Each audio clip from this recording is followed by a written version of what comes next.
Bismillahirrahmanirrahim. Assalamualaikum warahmatullahi wabarakatuh. Halo mahasiswa, kita bertemu kembali ya dalam mata kuliah identifikasi kebutuhan belajar kurikulum, di mana di sini Ibu akan melanjutkan daripada indikator tentang fungsi memahami need assessment, yang mana di dalamnya ada beberapa langkah-langkah kebutuhan yang dituangkan oleh Crislow. Kemudian ada langkah-langkah kebutuhan atau need assessment menurut Morrison. Di sini di dalam need assessment atau langkah-langkah kebutuhan menurut Horizon itu ada 4 langkah. Pertama, kita dimulai dari perencanaan, ya, di mana perencanaan itu merupakan salah satu bagian ya daripada manajemen pendidikan ya, di mana sebelum kita menjalankan suatu pendidikan itu harus ada perencanaan dulu, baru kita ke pelaksanaan, baru kita ke evaluasi.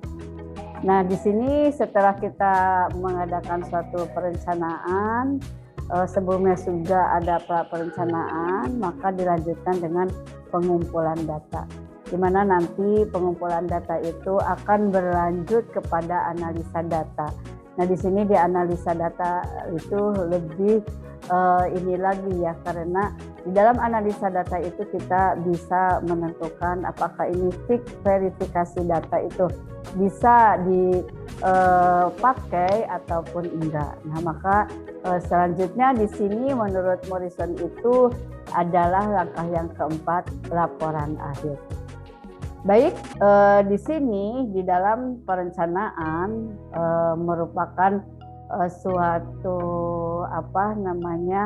perencanaan yang perlu ya, yang dilakukan untuk apa? Yaitu untuk mengklasifikasi siswa ya.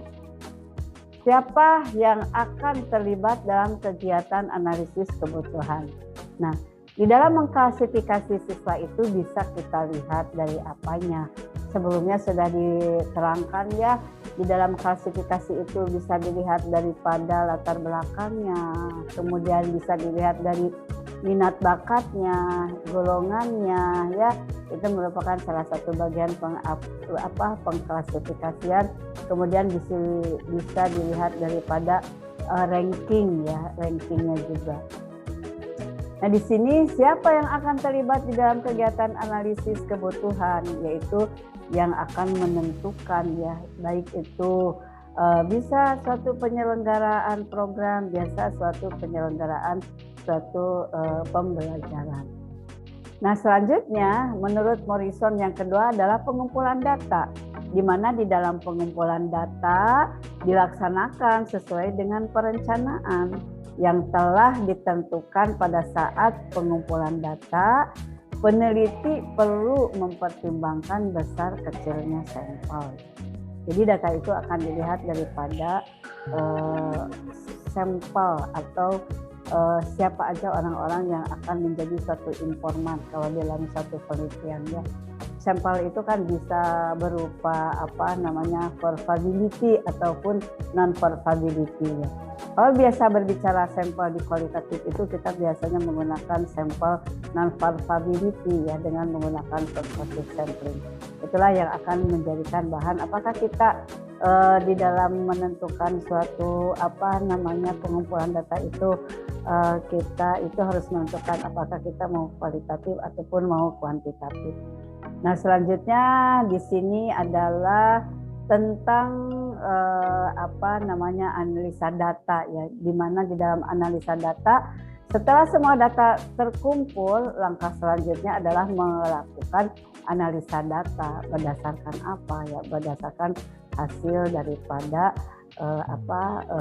identifikasi yang memang telah dianalisis oleh suatu kebutuhan di dalam suatu penelitian.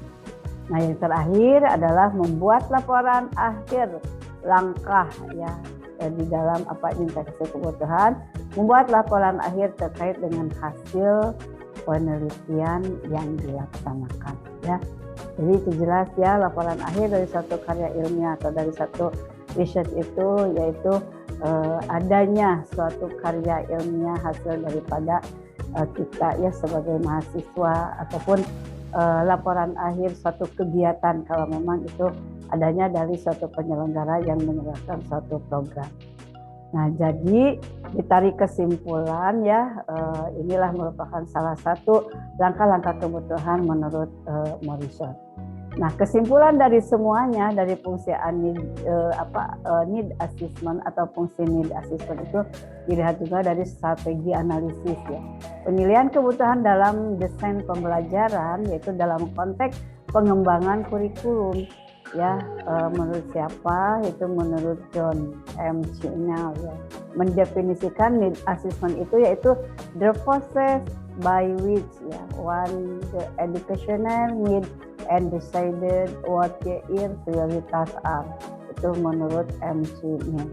Nah, selanjutnya juga ada beberapa referensi sejalan dengan pendapat M. Cheney, Seal dan Glasgow 1990 menjelaskan tentang pengertian need assessment ya, di mana need assessment itu I mean a plan for gathering information about discrepancy and for using that information to make decision about prioritas ya. Ini merupakan satu bahasan atau kesimpulan daripada fungsi need assessment ya, di mana di sini kalau menurut analisa Anderson kebutuhan diartikan sebagai suatu proses ya. Kebutuhan sekaligus menentukan prioritas. Need assessment ataupun analisis kebutuhan adalah suatu cara ya atau metode untuk mengetahui perbedaan antara kondisi yang diinginkan atau seharusnya should be, ought to be, atau diharapkan dengan kondisi yang ada what is. Nah, di sini menurut Neil Addison kesimpulannya kondisi yang diinginkan seringkali disebut dengan kondisi ideal, sedangkan kondisi yang ada seringkali disebut dengan kondisi real atau kondisi nyata. Itulah hasil kesimpulan daripada fungsi need assessment menurut dari need assessment Glasgow dan menurut Morrison. Oke, terima kasih. Wassalamualaikum warahmatullahi wabarakatuh.